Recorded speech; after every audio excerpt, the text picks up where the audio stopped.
My husband's family tried to sabotage our wedding, but my grandmother's revelations saved the day.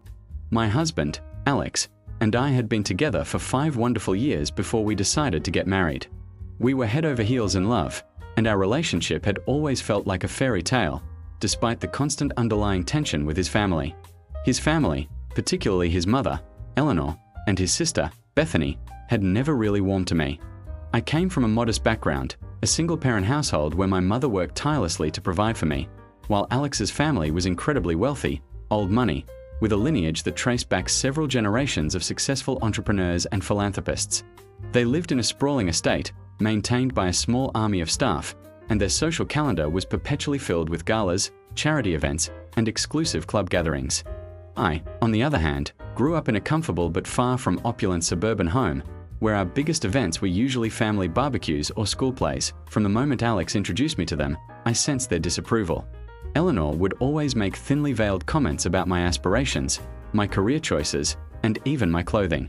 Bethany, younger than Alex by 2 years, was more overt, often making snide remarks about my lack of sophistication or my inability to keep up with their lifestyle.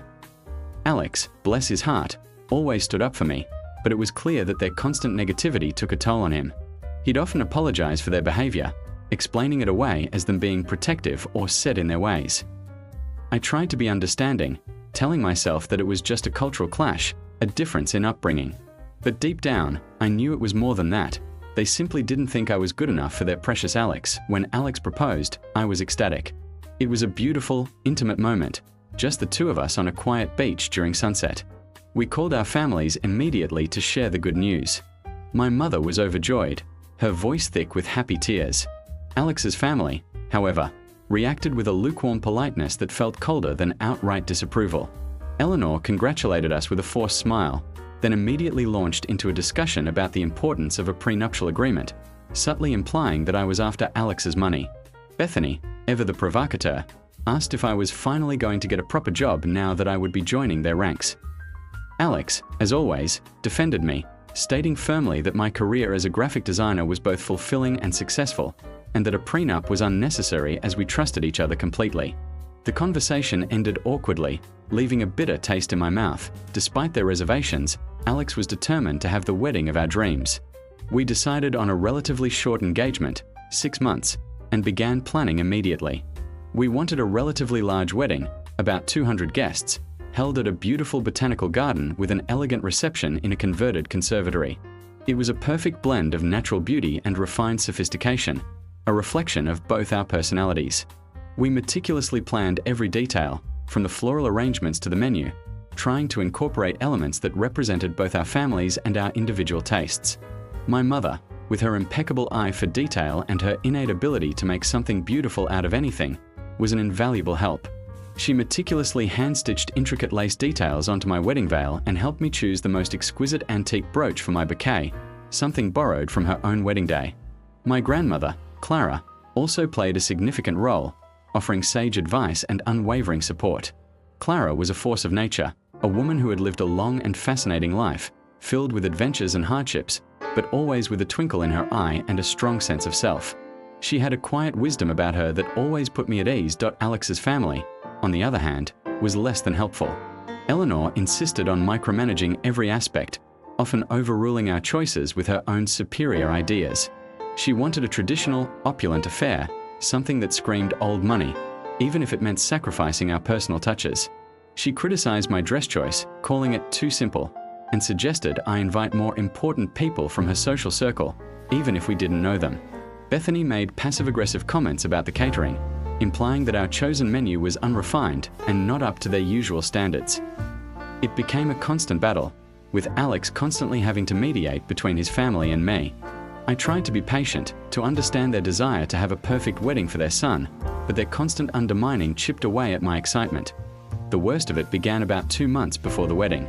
Eleanor started subtly suggesting that I move into their estate before the wedding, to get accustomed to their way of life. I politely declined, explaining that Alex and I wanted to maintain our own space until we were officially married. This seemed to incense her. Then, she started taking over the guest list, adding dozens of names we didn't know and removing some of my closest friends and relatives, claiming there wasn't enough space. When I confronted her, she feigned innocence, saying it was a misunderstanding and that she was just trying to help us organize. Alex, seeing how distressed I was, finally put his foot down, telling his mother that the guest list was final and that any further changes would be made by us. The final straw came a week before the wedding. Alex and I had decided on a specific type of delicate, white roses for the floral arrangements, a sentimental choice as they were the first flowers Alex ever gave me. When I went to the venue for a final walkthrough with the florist, I was horrified to see that all the floral arrangements were a vibrant, almost garish, shade of fuchsia. The florist, looking incredibly uncomfortable, informed me that Eleanor had called her a few days prior and insisted on a color change, stating that it was a last-minute decision by the bride. My blood ran cold. This wasn't a misunderstanding. This was outright sabotage that I called Alex, my voice trembling with anger and frustration. He was furious. He immediately called his mother, and I could hear snippets of their heated conversation even from where I stood. He told her that she had no right to interfere, that she was ruining our wedding, and that if she couldn't respect our wishes, she shouldn't bother coming. Eleanor, of course, turned on the waterworks, accusing him of being ungrateful and of letting me turn him against his own family. It was a mess. The day before the wedding was a whirlwind of last-minute preparations, overshadowed by the ongoing tension with Alex's family. Eleanor and Bethany were still refusing to acknowledge their interference with the flowers, acting as if I was overreacting. They maintained a frosty demeanor, making the atmosphere incredibly uncomfortable. Alex was stressed, trying to balance his love for me with his familial obligations, and I felt a sense of dread creeping in. I was so excited to marry Alex, but the thought of facing his family at the wedding was becoming unbearable. I just wanted to elope. That evening, I was at my mother's house, trying on my wedding dress one last time, with my mother and grandmother. My grandmother, Clara, noticed my distress. She gently took my hand, her eyes filled with understanding. "What's troubling you, my dear?" she asked. I poured out all my frustrations, the constant undermining, the veiled insults, the flower sabotage, the feeling that Alex's family wanted to erase me from the picture. I told her how much I loved Alex, but how worried I was about marrying into such a hostile family. Clara listened patiently, her expression unreadable. When I finished, she squeezed my hand again. "Eleanor," she said, her voice quiet but firm, "has always been a difficult woman.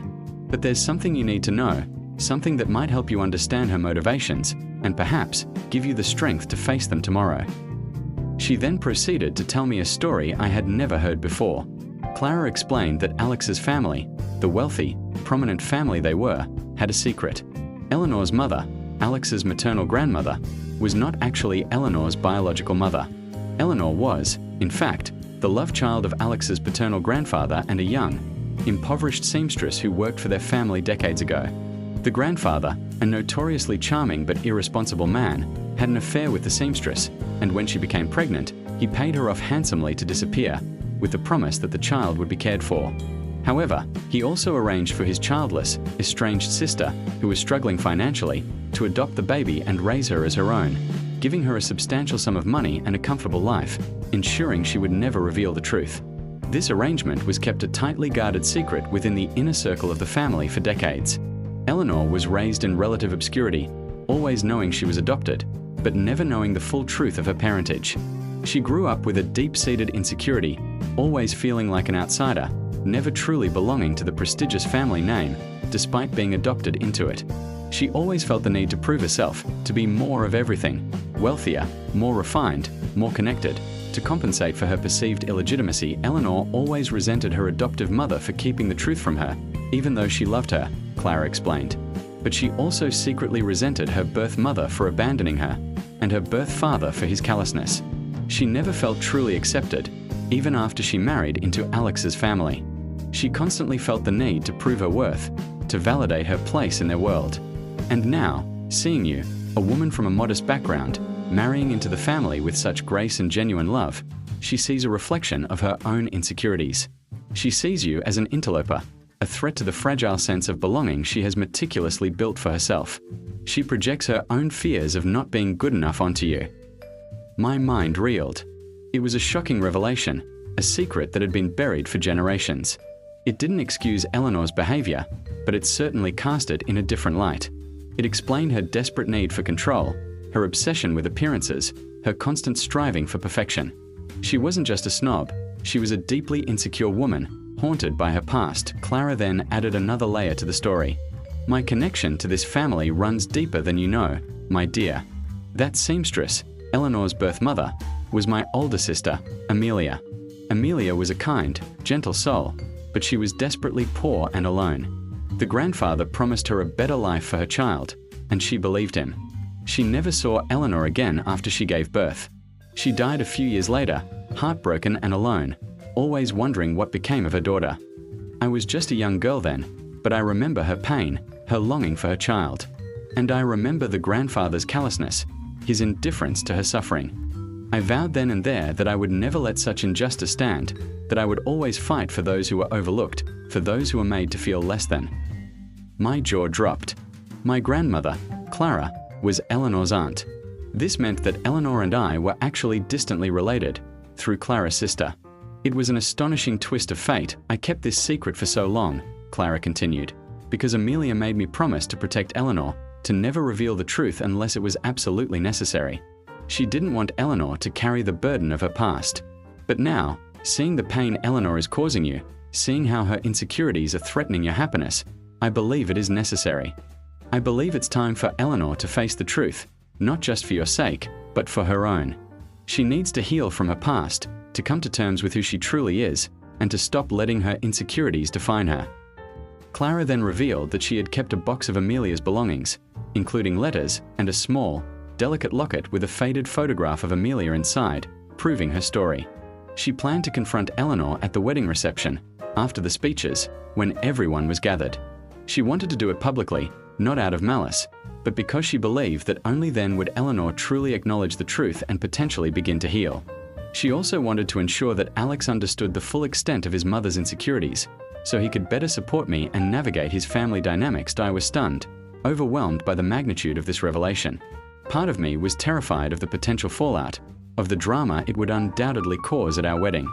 But another part of me felt a sense of vindication, a glimmer of hope that this truth would finally bring an end to the constant hostility. It also gave me a strange sense of connection to Eleanor, a sense of understanding that I hadn't had before. The wedding day arrived, a beautiful, sun-drenched day, but the air was thick with tension. Eleanor and Bethany were stiff, barely acknowledging me. Alex was a pillar of strength, his hand always finding mine, his eyes constantly reassuring me. My mother and grandmother, however, radiated a quiet confidence, particularly Clara, who had a determined glint in her eyes. The ceremony was beautiful, a blur of vows, tears, and heartfelt embraces. I tried to push the looming confrontation to the back of my mind, focusing only on Alex, on the love we shared, and on the promise of our future together. The reception was held in the gorgeous conservatory, adorned with the fuchsia flowers that Eleanor had ordered. Despite the color, the venue was stunning, and the atmosphere, initially strained, began to lighten as the evening progressed and people started to enjoy themselves. After the speeches, as the dessert was being served, Clara rose from her seat, a small, intricately carved wooden box in her hands. The entire room quieted, a collective murmur rippling through the guests.